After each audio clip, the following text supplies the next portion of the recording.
Hello everyone, welcome in. My name is AMF Knit and Crochet and I am going to demonstrate today how to do a full holeless granny square without having the issues of curling or rippling when the project is finished. I know some videos on TikTok and on YouTube only consist of 4 rows. This is one of my demonstration squares where it consists of too many stitches. So what I'm going to do today is show you how to end up with something like this, where it lays flat and you can do it in a continuous amount of rows without having too many stitches.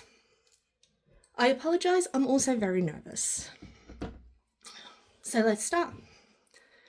So how we're going to start this today is with a magic loop. I start my magic circle by doing 3 twists over my fingers. I come underneath 2 and grab the back one. I twist and I do a slip stitch. I know it's going to seem like a bit of a yarn wastage, but it works. It doesn't come loose and it cinches itself shut.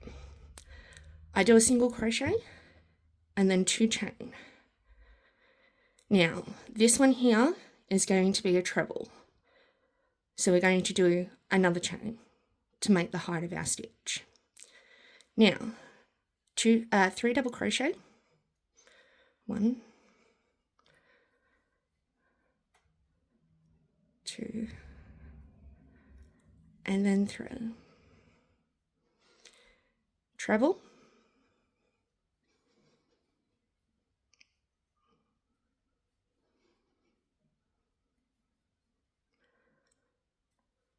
And we're just going to continue on like this until we have our 4 sides. So this is side 1, side 2,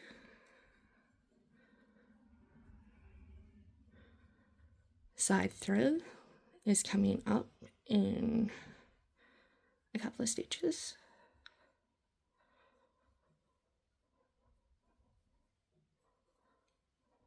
So we've done 2 sides. This is side 3.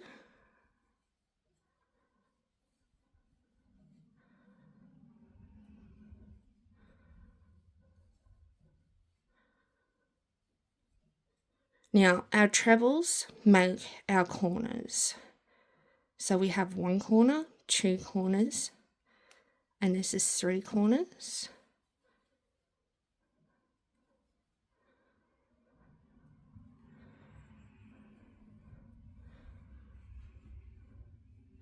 And this is our 4th side.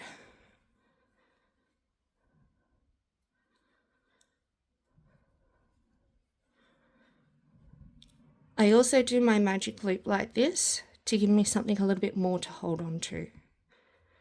Now, we've done our last 3 double crochet. Our single crochet with our 3 chain above becomes our first treble. When we come to cinch our hole shut, grab this end here and look to see which end pulls in first.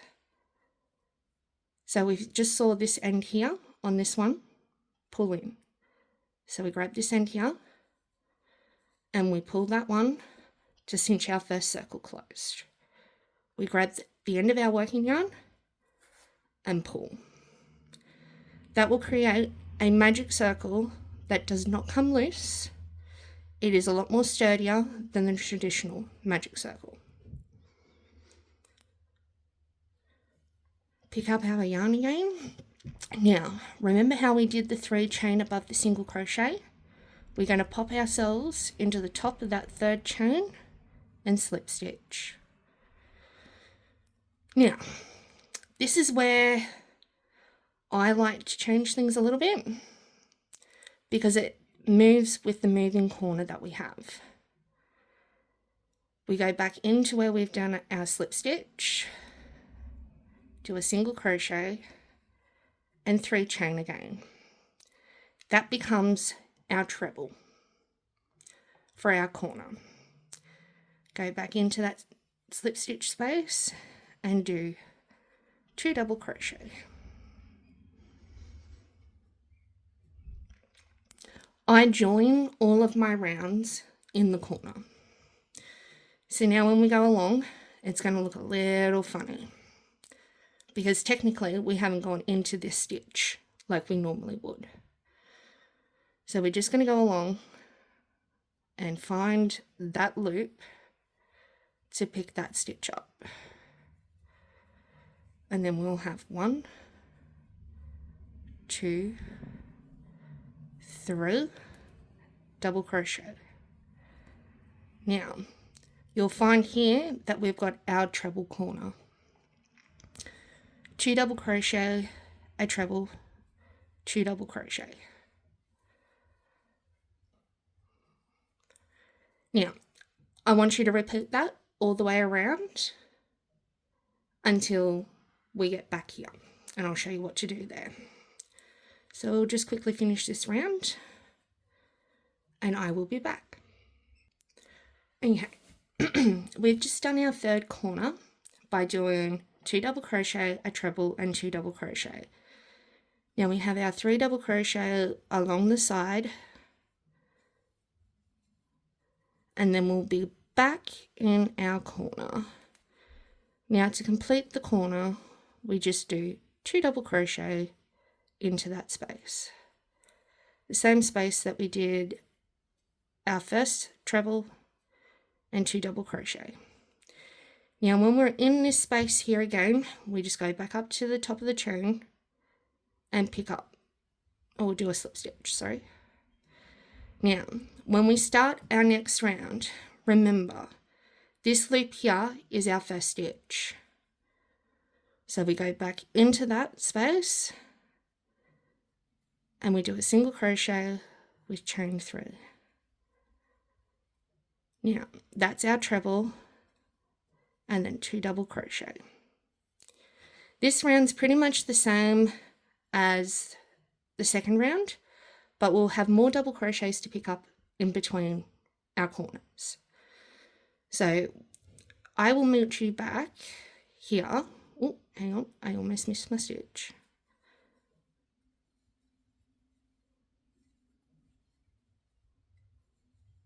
I will meet you back around at this spot here after we've done this round.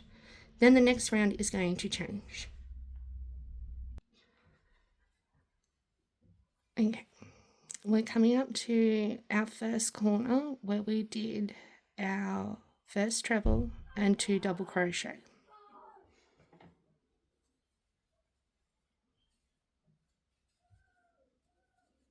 I apologise about that. That's the children next door. They're having some fun.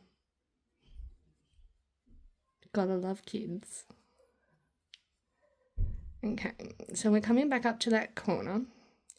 Now, this next round is going to allow you to continue out in an unnumbered amount of rows.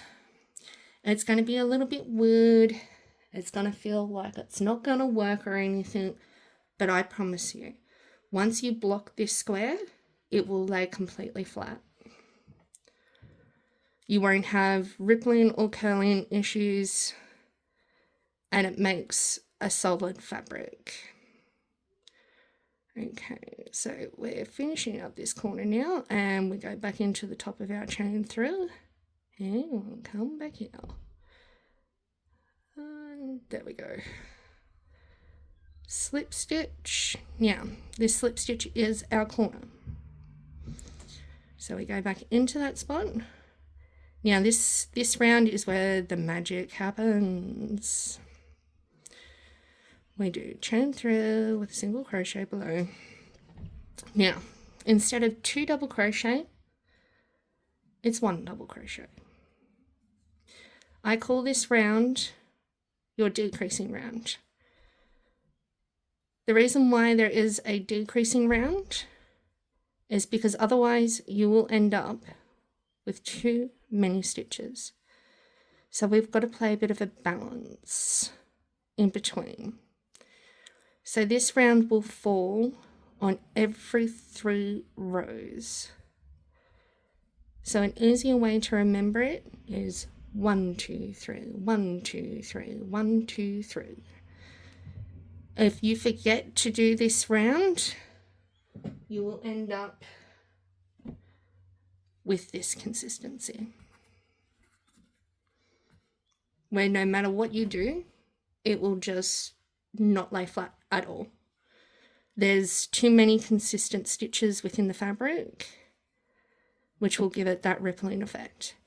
If you like it, go ahead, increase on every single round. But if not, remember this decrease round.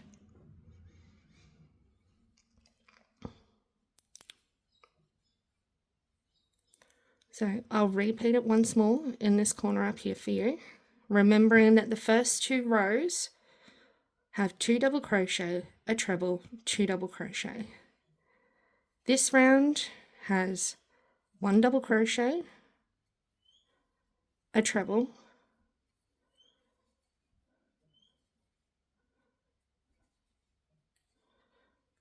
and 1 double crochet.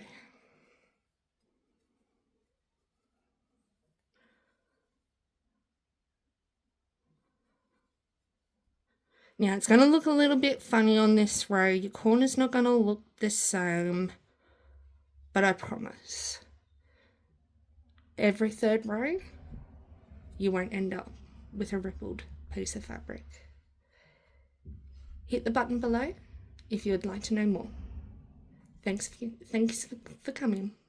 Bye for now.